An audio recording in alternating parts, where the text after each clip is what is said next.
लेकिन जब जो प्रत्याशी हैं और जब मैंने देखा कि कौन कौन से लोग आ रहे हैं तो फिर लगा कि, और फिर दबाव भी था बहुत ज़्यादा, बहुत सारे लोगों का कि नहीं होना चाहिए नहीं तो पंचायत को, और आप इतनी बातें बोलते हैं, बातें करते हैं, कैसे होना चाहिए, तो आगे करके दिखाइए, जो हो रहा है तो आप करके दिखाइए। अगर तो मैंने सोचा कि हाँ ठीक सही बात है, नहीं तो ये ज़िंदगी भर मैं बोलता ही रहूँगा किनारे खड़ा होके, उसका कोई मतलब नहीं। एक बार आप थोड़ा सा भी करके आप कर सकते हैं, अगर आप करके दिखा सकते।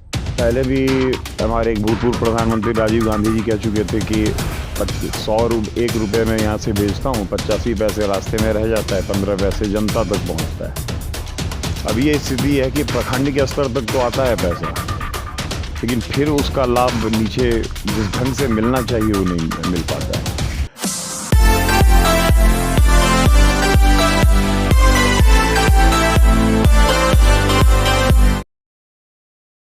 नमस्कार, आपका दोस्त, आपका होस्ट, मैं SR Azmi, rising YouTube channel Begusarai front line से मुजफ्फराडीह पंचायत के मुखिया प्रत्याशी अमित कुमार पप्पू से जानते हैं पंचायत चुनाव पर क्या है उनकी राय। नमस्कार, आप अपने बारे में बताइए। नमस्कार आपके दर्शकों को। मेरा नाम अमित कुमार, और गांव में और ग्रामीण समाज में मुझे लोग पप्पू के नाम से जानते हैं, जो मेरा पुकारू नाम जिसको आप बोलते हैं। और बचपन, मेरी पैदाइश भी यहीं की है, बचपन से यहीं पला बढ़ा, और मेरा परिवार जो लोग जानते हैं जो आसपास के, वो बहुत दिनों से मतलब यहीं की पैदाइश हम लोगों की है। और फिर बचपन में मैंने कक्षा 3 तक की पढ़ाई यहाँ के जो सरकारी मिडिल स्कूल में की। उसके बाद मेरा एडमिशन पटना में हो गया। पटना में फिर ज्ञान निकेतन, जो कि किशोर कुणाल जी का स्कूल था, उस समय खुला ही था, वहाँ से मैंने 10वीं की परीक्षा पास की। उसके बाद डीएवी स्कूल रांची से मैंने 10+2 किया। फिर तत्पश्चात मैंने आपको भागलपुर टीएनवी कॉलेज से ग्रेजुएशन किया इतिहास में प्रतिष्ठा के साथ। फिर मैं दिल्ली गया, दिल्ली में मैंने पीजी में एडमिशन लिया, लेकिन फाइनल ईयर का एग्ज़ाम मैंने पीजी का नहीं दिया। और उसी दरमियान फिर मॉडलिंग वगैरह करने लगा था, वहाँ पे दिल्ली में ही शुरुआत हो गई थी। और उसके बाद फिर मैं मुंबई चला गया, 4 साल मुंबई में रहा। और उसके बाद फिर लगा कि अब घर में मेरे चाचा जी का देहांत हो गया, और घर में माँ, पापा और चाची, ये लोग मतलब बुज़ुर्ग हो चुके थे, और अकेली संतान हो चुकी अपने परिवार में। तो जिम्मेवारियों का बोझ भी होता है, और आप ज़िंदगी में आप सोचते हैं कि अपने सपनों से बड़ा कुछ, अगर आपके सपने भी हैं लेकिन उससे बड़ा भी कुछ होता है, जो कि अपने माँ बाप का, अपने परिवार का, या अपनी जड़ों की ओर लौटना, सेवा, हाँ वो करना आपकी जिम्मेवारी है, तो जिम्मेवारी आपको निभानी पड़ेगी। और इसके लिए कोई अफसोस भी नहीं है, मैं बहुत खुश हूँ। और एक डिसीजन लिया मैंने कि नहीं, यहीं रहना है और यहीं पे अपने गांव में अपनी जड़ों की ओर लौटना है। तो आप राजनीति में क्यों आए? राजनीति से पहले राजनीति ऐसा कुछ नहीं था। हम लोगों के परिवार का जुड़ाव रहा है, मतलब मेरे दादाजी, एक हम लोग की कंबाइंड फैमिली अभी तक है, तो चचेरे, यहाँ के हिसाब से कहें चचेरे दादाजी, लेकिन दादाजी जो हम लोग एक ही परिवार के हैं, वो भी पहले मुखिया रह चुके हैं। और जिस समय कम्युनिस्ट पार्टी का बहुत जोर यहाँ हुआ करता था, उस समय कम्युनिस्ट पार्टी का संगठन खड़ा करने से लेके हर तरह की चीज़ उन्होंने की थी। और उनको यहाँ के बेगूसराय के लोग जनरली जानते हैं। तो उसी समय से, और ये राजनीतिक रूप से ऐसा कुछ नहीं था, इससे ज़्यादा ये सामाजिक शुचिता के ख्याल से परिवार जो जुड़ा कि समाज कैसे ठीक रहे, और उसमें अगर राजनीति का सहयोग लेके भी उसमें अगर वो कुछ अच्छा किया जा सकता है, तो इसलिए राजनीति का सहयोग लिया गया। और उसी से, लेकिन बेसिक प्रिंसिपल यही था कि सामाजिक रूप से कैसे समाज कैसे ठीक रहे। तो चूँकि वो चला रहा है, और अब जब आते हैं गांव में, खास करके घर में, और अब जब दिल्ली, बॉम्बे, मुंबई और बाहर से होके आते हैं, फिर आपको एकाएक लगता है यहाँ आके कि ये क्या हो रहा है। मतलब आप शिक्षा का स्तर थोड़ा सा कम है, और साक्षरता भी थोड़ी कम है। खास करके महिलाओं को और बच्चों को आप देखेंगे कि तो उनको पता नहीं है कुछ, बेचारी सीधे लोग हैं, बहुत मतलब सीधे लोग हैं जिनके पास जिनको ना सरकारी योजनाओं के बारे में पता चलता है, ना उनको बताया जाता है, उनके पैसे कहाँ चले जाते हैं ये नहीं पता चलता है।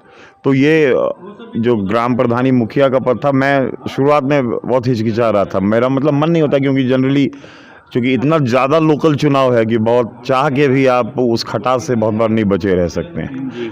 आपकी तरफ से नहीं भी है, फिर भी दूसरी तरफ से होगा, क्योंकि उसकी किसकी क्या भावना है। तो मैं बचना चाह रहा था, लेकिन जब जो प्रत्याशी हैं और जब मैंने देखा कि कौन कौन से लोग आ रहे हैं, तो फिर लगा कि, और फिर दबाव भी था बहुत ज़्यादा, बहुत सारे लोगों का, कि नहीं नहीं होना चाहिए होना चाहिए होना चाहिए, नहीं तो पंचायत को, और आप इतनी बातें बोलते हैं बातें करते हैं, कैसे होना चाहिए, तो आगे करके दिखाइए, जो हो रहा है तो आप करके दिखाइए। अगर तो मैंने सोचा कि हाँ ठीक सही बात है, नहीं तो ये ज़िंदगी भर मैं बोलता ही रहूँगा किनारे खड़ा होके, तो उसका कोई मतलब नहीं। एक बार आप थोड़ा सा भी करके आप कर सकते हैं, अगर आप करके दिखा सकते हैं तो करके दिखाइए। अपने आप एक बार जनता को पता लगेगा, अपने आप उस ढर्रे को पकड़ लेगी।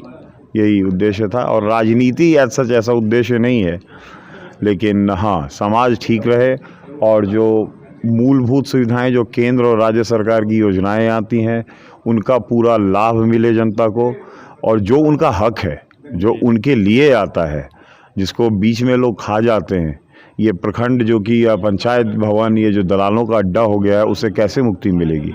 आप सोचिए, जो गरीब कल्याण की या कल्याणकारी योजना, वृद्ध के कल्याण के लिए वृद्धावस्था पेंशन आता है, विधवा कल्याण के लिए विधवा पेंशन आता है, जो घर नहीं बनवा पर उनके लिए प्रधानमंत्री आवास योजना है, हर मतलब रैम्पेंट जिसको बोलते हैं भ्रष्टाचार, वो मतलब संस्थागत रूप दे दिया गया है, कितना होता ही है। जन्म प्रमाण पत्र में, आवासीय प्रमाण पत्र में, बच्चों की लाइन प्रखंड में जाता हूँ, कभी लगी देखता हूँ कि जिनको बाहर जाना होता है बेचारे आवासीय बना के, उसमें कि क्योंकि 2 दिन का टाइम है, बेचारे मतलब डेडलाइन रहता है कि नहीं नहीं पैसा देना पड़ेगा, लाइन लगी हुई है बच्चों की उसमें। तो देखते देखते लगता है कि ये होना नहीं चाहिए, ये नहीं होना चाहिए, गलत हो रहा है। तो गलत हो रहा है तो आप बोलते हैं, फिर आप अपने काम में लग जाते हैं, लेकिन आपको आगे बढ़ के जिम्मेवारी लेनी होगी। ये मुखिया पद, ये प्रतिष्ठा का और जीतने का प्रश्न नहीं है, ये जिम्मेवारी लेना है कि आप जिम्मेवारी ले रहे हैं, आप इसका वहन करेंगे। और इसीलिए मुझे देर भी हुआ आने में, क्योंकि ये सोचना पड़ता है, क्योंकि ये फिर आपका प्राइमरी काम ये हो जाएगा। परिवार भी बहुत बार हो सकता है बैकग्राउंड में चला जाए आपसे, क्योंकि 24 घंटे का काम है, आप डायरेक्ट जनता के बीच में, ग्राम सभा है आपकी, वार्ड सभा है आपकी, आपको उसको देखना पड़ेगा, सुख दुख में, और हर समय आपको उपलब्ध रहना पड़ेगा। तो मैंने अपने आप को मानसिक रूप से इसके लिए भी तैयार किया, और तभी मैं इसमें, इसलिए देर भी हुई, लेकिन मैं सोच समझ के कि नहीं ये करना पड़ेगा, तभी मैं आया।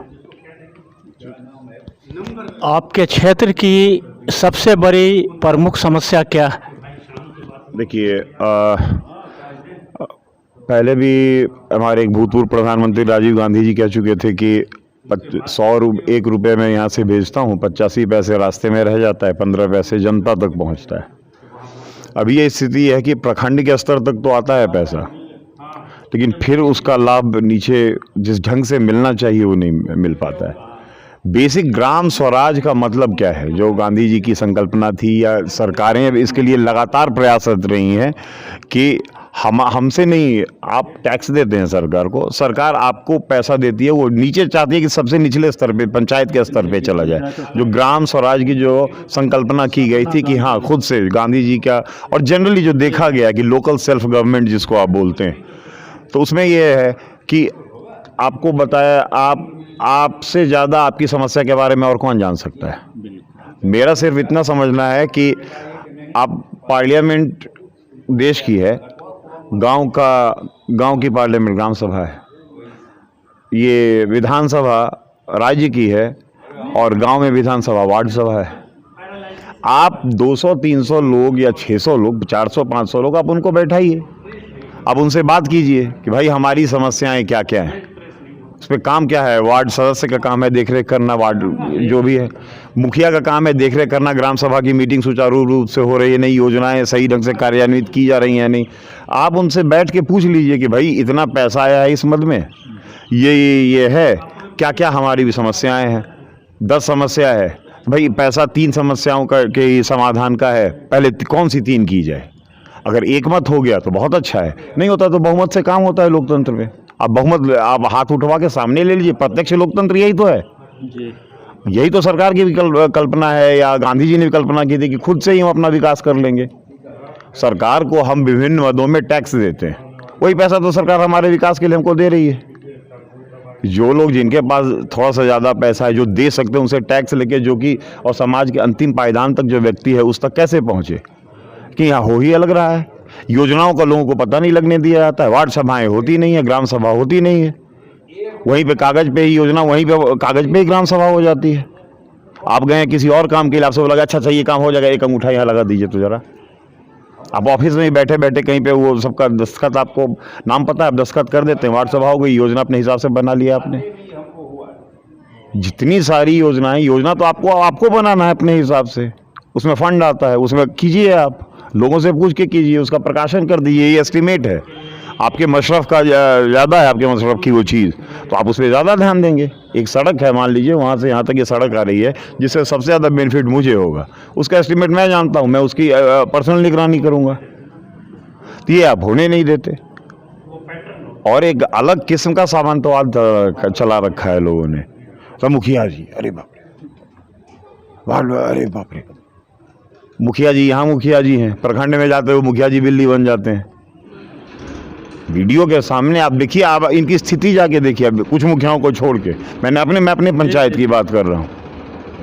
कमीशन खोरी का बोलबाला है। बताइए, सरकार उसको दे रही है, उस गरीब को जो वृद्ध है।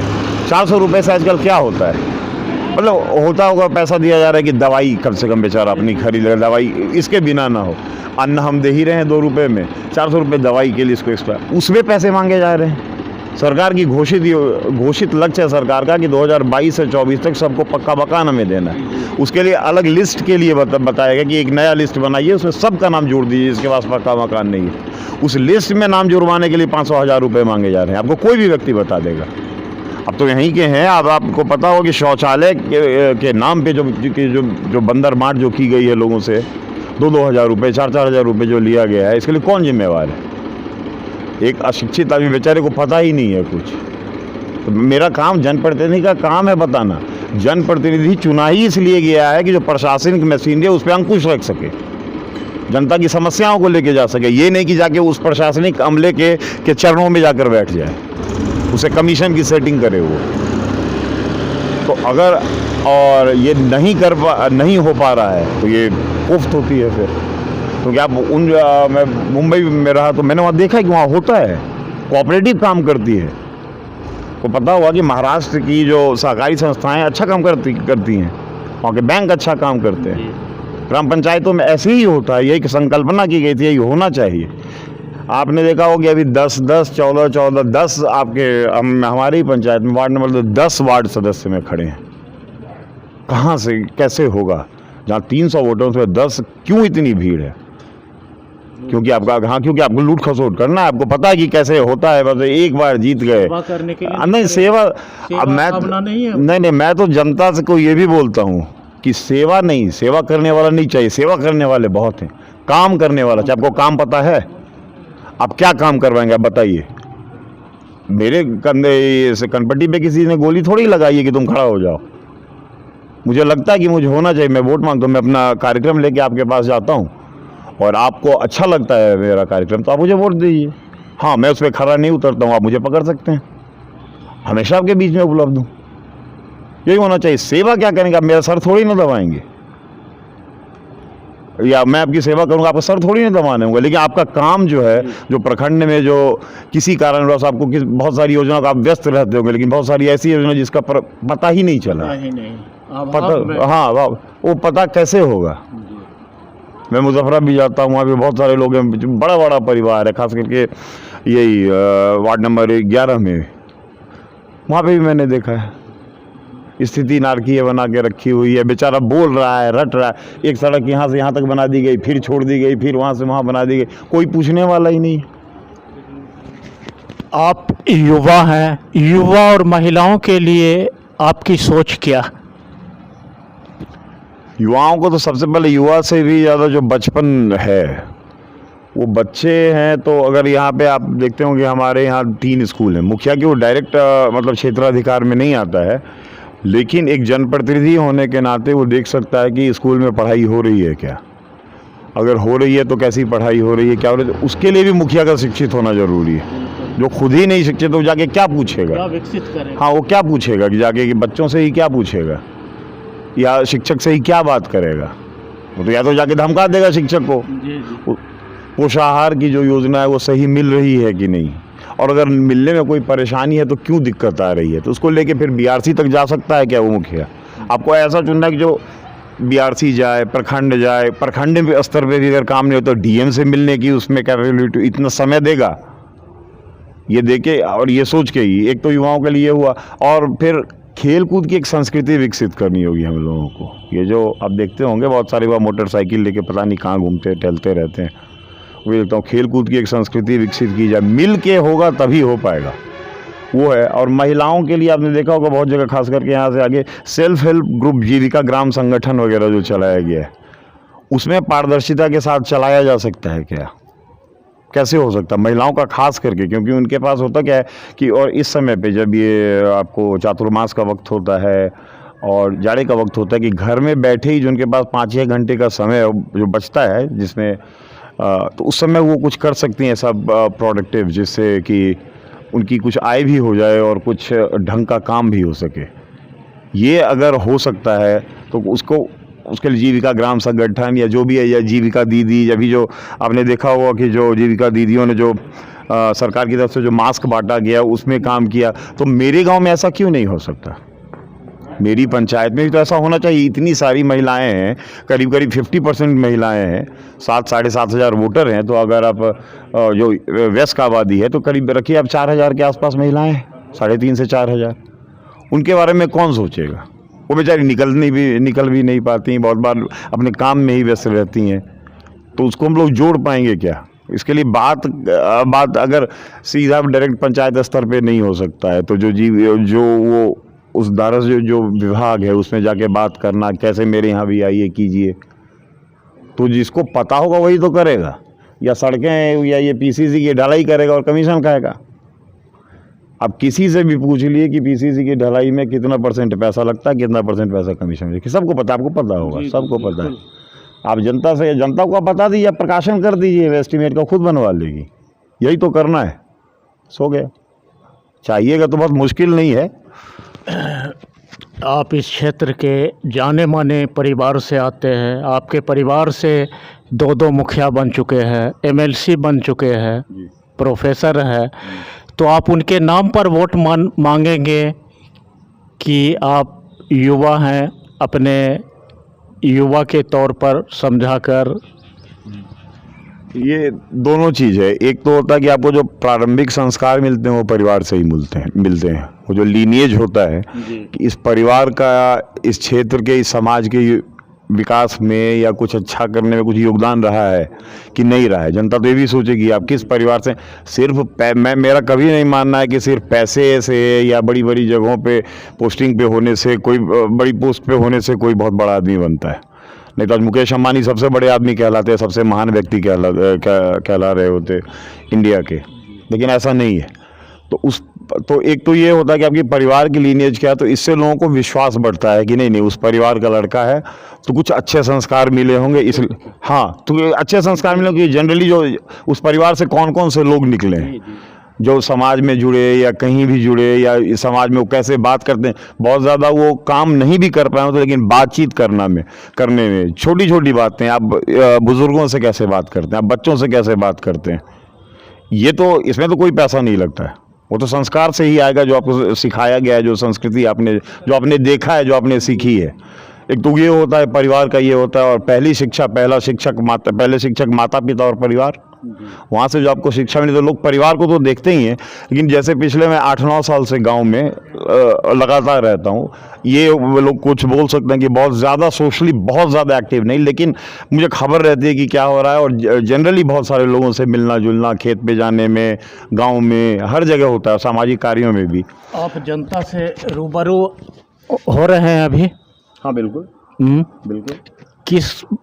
किस आधार पर उनसे वोट मांग रहे हैं?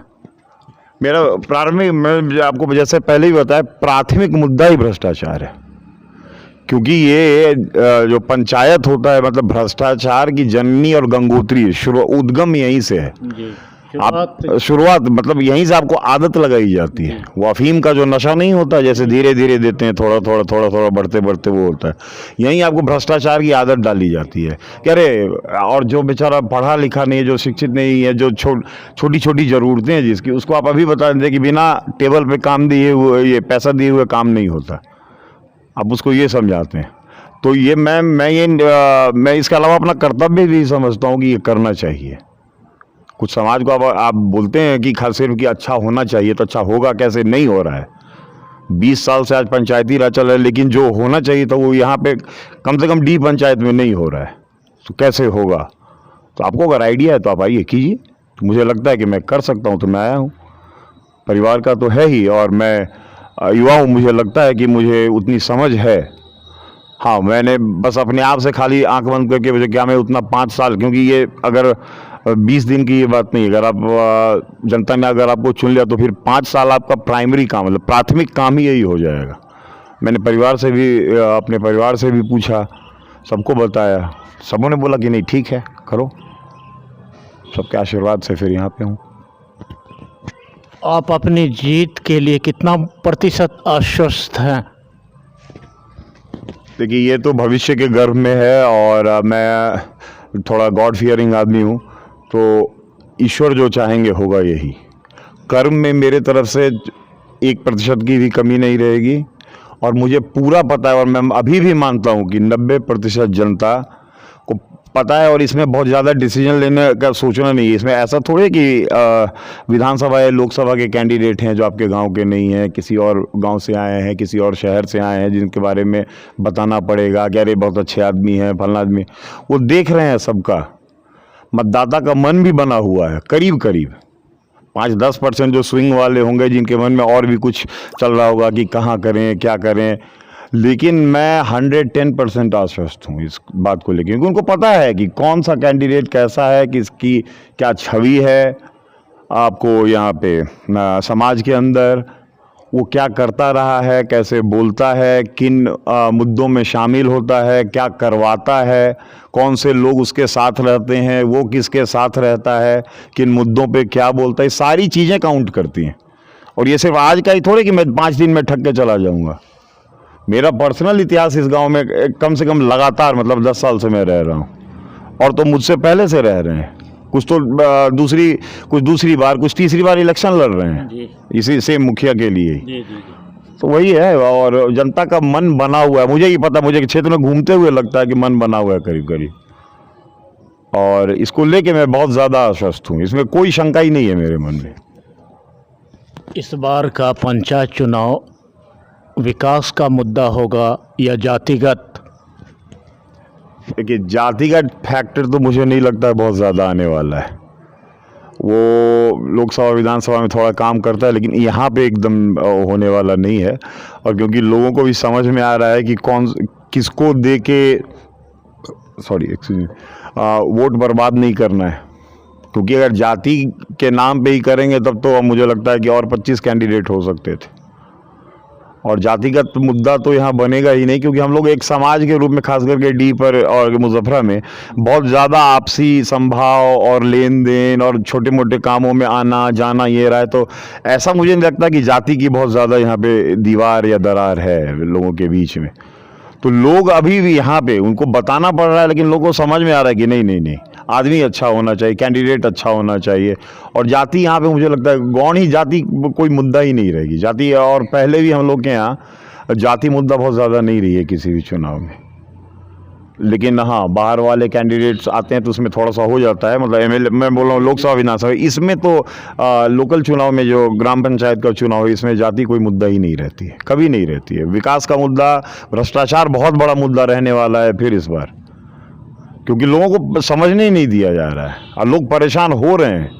प्रखंड 3-3 दिन जा रहा है, एक बूढ़ा आदमी एक वृद्धा पेंशन का फॉर्म लेकर उसका किया नहीं जा रहा है, 4 दिन दौड़ रहा है, उसको पता ही नहीं है, कोई मिलता नहीं है, ठग रहे हैं, भगा रहे हैं, कौन उनकी सुनेगा। वो यही है मुद्दा तो भ्रष्टाचार और विकास ही रहने वाला है, और ये हमेशा का मुद्दा रहने वाला है, क्योंकि आप ये नहीं है कि इतना विकास करके हो जाएगा, जनता की चाह और बढ़ेगी, उनका एक्सपेक्टेशन का लेवल भी बढ़ता है, जनता का भी बढ़ेगा, आपको भी लगे नहीं और होना चाहिए। एक समय सड़क पानी बिजली था, अभी कंप्यूटर भी चाहिए, नेट भी चाहिए, वो विकास के पैमाने पे आ चुका है। वो जो विकास का सूचकांक है ग्लोबल, उसमें आ चुका है कि नेट की सुविधा कितनी है, इंटरनेट आ चुका है उसमें। तो ये होता रहेगा और विकास हमेशा मुद्दा रहेगा भविष्य में आने वाले।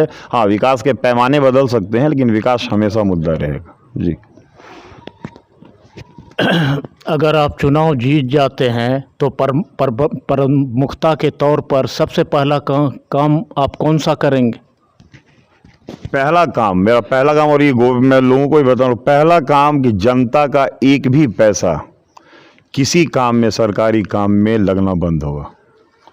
एक भी पैसा। मैं जानता हूँ इसके लिए संघर्ष करना पड़ेगा, क्योंकि अगर मैं जीतता हूँ तो मुखिया में तो 20 साल बाद बनूंगा, लेकिन जो इस ढंग के दलाल हैं जिनको आदत लगी हुई है वो 20 साल से हैं वहाँ पे, उनको उखाड़ने में थोड़ा सा। लेकिन हाँ, जनता का साथ रहेगा तो ये 2 दिन में भागते नजर आएंगे।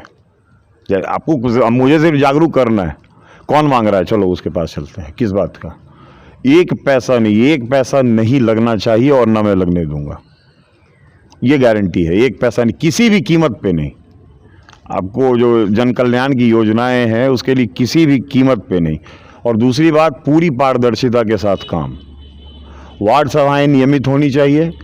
आप कीजिए ना, 4 वार्ड सभा का तो है, पहली वार्ड सभा आप कीजिए, उसमें की योजनाएं लीजिए।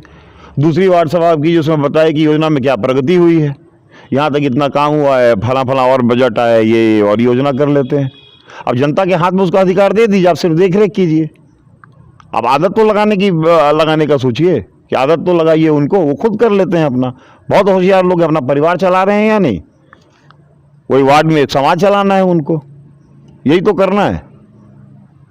लेकिन ये करने नहीं दिया जा रहा। ये पूरी पारदर्शिता के साथ काम। तो भ्रष्टाचार का मुद्दा आपका रहे? बहुत बहुत ज़्यादा, क्योंकि सबसे ज़्यादा परेशान और जिसके लिए मैं इसी मुद्दे पर, मतलब करोड़ों के वारे न्यारे हो रहे हैं 5 साल के अंदर। अब लोगों की संपत्तियां देखिए। आपके पंचायत में एक भी हाई स्कूल नहीं? नहीं, एक बन गया है अभी, जो डी पर का ही जो विद्यालय है, इसको हाई स्कूल बनाया गया, उत्क्रमित कराया गया है, उच्च विद्यालय हो चुका है। और भविष्य में थोड़ा इसमें, मतलब मेरा तो ये है कि जितना है अभी, ये हाई स्कूल तक तो आ गया, 10th तक, इसमें पढ़ाई अच्छे से हो, शिक्षक अच्छे आए, बच्चों में जागरूकता हो। एक दिन मैं 2-3 साल पहले, 2-3 साल हो गए, मैं स्कूल गया था, उस समय हाई स्कूल नहीं हुआ था। 7वीं कक्षा के विद्यार्थियों से मैंने पूछा बिहार के मुख्यमंत्री का नाम, 40 बच्चों में 2 बच्चे बता पाए। तो कैसे अच्छा होगा? तो उसके लिए जुड़ना, लगना पड़ेगा। वो मैं ये भी मानता हूँ कि मुखिया के डायरेक्ट क्षेत्राधिकार में नहीं है, लेकिन आप हैं तो आप कर सकते हैं ना निगरानी। आप गाँव के, आप मुखिया क्या, आप गाँव के सदस्य तो हैं। मैं गया तो कुछ दिन गया तो कुछ लोगों को तकलीफ भी हुई होगी, जो उससे लाभान्वित होते होंगे, उनको तकलीफ भी हुई, कहीं कहीं बोला भी उन्होंने, फिर उसका थोड़ा व्यस्त हो गया तो नहीं जा पाया। लेकिन ये सब रेगुलर होना चाहिए, वो करना चाहिए। और गांव का है तो बहुत बार आप हिचक जाते हैं, क्योंकि हर कोई जाना पहचाना है और हर कोई रिश्ते में लगता है, कोई मित्र है, कोई कुछ, थोड़ी सी दिक्कत होती है। लेकिन वो एक समय आपको स्टैंड लेना पड़ेगा। आपके पंचायत में मज़दूर लोगों की संख्या ज़्यादा है, जैसे बीड़ी मज़दूर, इससे बहुत सारी बीमारी होती है, सब काम का अभाव है, जो कोई काम नहीं मिलता है, तो लोग, अधिकतर महिलाएं बीड़ी पर ही आश्रित। तो इसके लिए आपका खाका क्या? नहीं, बीड़ी का तो वो जैसे है कि बीड़ी वो कॉन्ट्रैक्ट में, ये मतलब बीड़ी बनाने से तो नहीं होता, वो कॉन्ट्रैक्ट पे आता है, जो 1000 प्रति 1000। और नो डाउट गरीबी है और मजदूरी का अभाव, इसलिए तो मैं बोल रहा हूँ सेल्फ हेल्प ग्रुप बनने से होगा। महिलाओं का एक ऐसा ग्रुप बनाना कि जो जीवी, हाँ, कोई छोटे छोटे उद्योग, छोटा छोटा जिसकी की मार्केटिंग कहीं की जा सकती है, किया जा सकता है क्या, कि वो महिलाओं को 10-10 या 20-20 या 30-30 महिलाओं का एक ग्रुप है जो कि खुद से करें, अपने से वो करें, अपने से करें। और इतनी की, और उसमें भी पारदर्शिता के साथ आप कीजिए, वो भी होगा। मतलब दिखाने के लिए नहीं कि सिर्फ एक बोर्ड लग गया है, इसमें 30 लोग हैं और आपने वो क्या बोलते हैं वो पैसे दिए तो उसका कुछ हो गया नहीं, लेकिन ये रोजगार वाला ऐसा हो सकता है क्या? अभी जैसे बीड़ी का हम लोग यहाँ तो बहुत दिनों से चल रहा है कि वो एक फैक्ट्री थी Ghafoor and company, Ghafoor and company जो कि देती थी, अभी नसीरुद्दीन है। अच्छा अभी नसीरुद्दीन जी, जो भी है नसीरुद्दीन एंड कंपनी है, जो भी है, जो कि बीड़ी पे प्रति 1000 पे वो कॉन्ट्रैक्ट पे देते हैं, वो रॉ मटेरियल देते हैं उस पर। तो अभी जब नहीं है तो कुछ तो हो रहा है, मतलब वो पी नहीं रहे हैं और ये और बना के सिर्फ वो अपना जो 1000 में दे रहे हैं। लेकिन मैं ये भी जानता हूँ उसमें वेजेस बहुत कम है, जो रिटर्न है वो कम है, लेकिन बैठे हुए। लेकिन इससे कुछ अच्छा, जैसे लिज्जत पापड़ हमारे सामने उस क्या बोलते हैं आपको, कुटीर उद्योग का ही था, लेकिन उसका एक ब्रांडिंग हुई, कुछ ढंग का हुआ।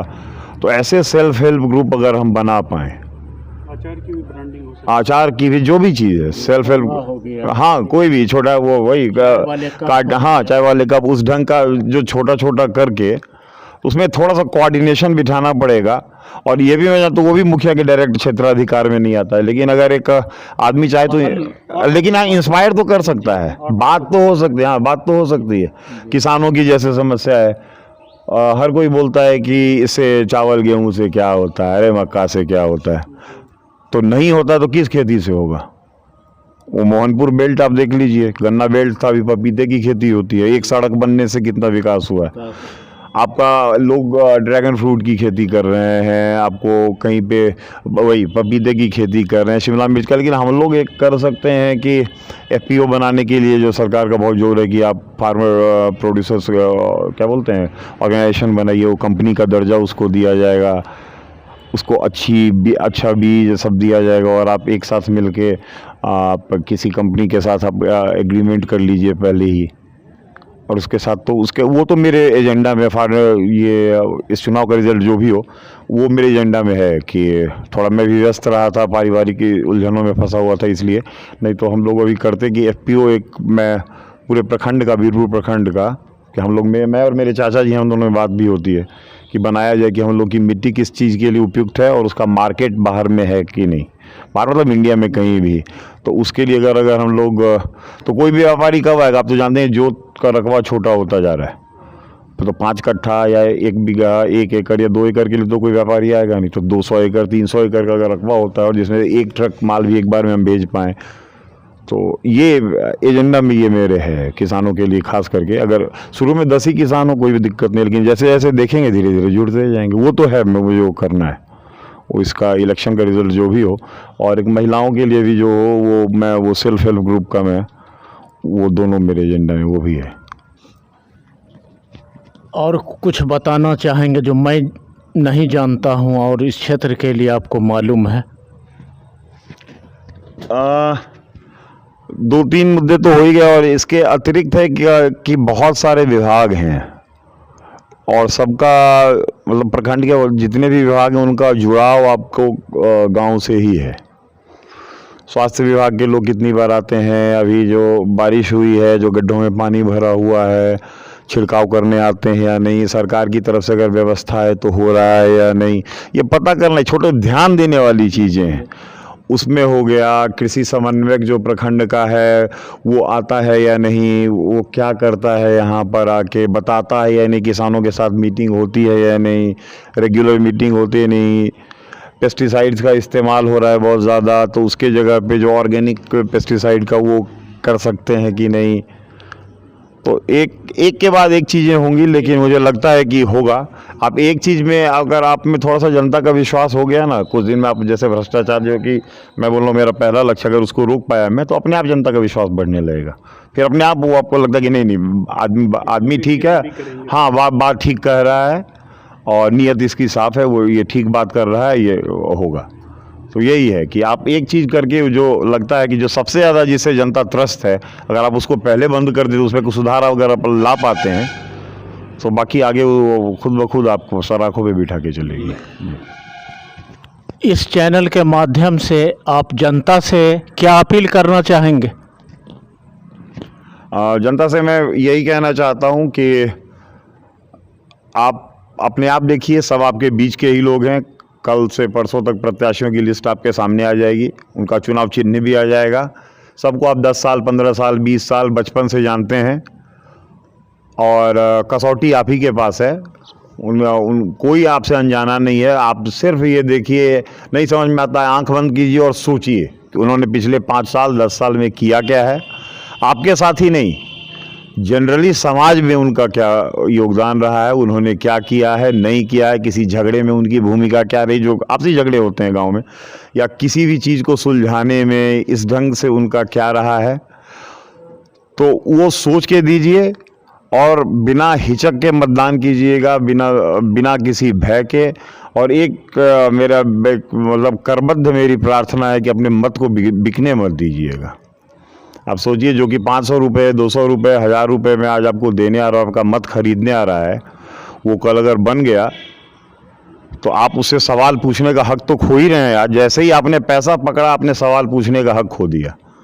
और उसके बाद आपके हित की कितनी योजनाओं का कितना पैसा वो खाएगा, और आपका ही नहीं, आपके बच्चों के भविष्य का पैसा वो कितना खाएगा, वो आप कल्पना नहीं आप कर सकते हैं। जिस दिन आप ठंडे दिमाग से इस पर सोचिए और फिर अपना मतदान कीजिए, बिना हिचक के, बिना किसी पूर्वाग्रह के, बिना डर के। से समस्त डी ग्राम पंचायत की जनता और आपके समस्त दर्शकों को मेरा करबद्ध प्रणाम। बहुत बहुत धन्यवाद।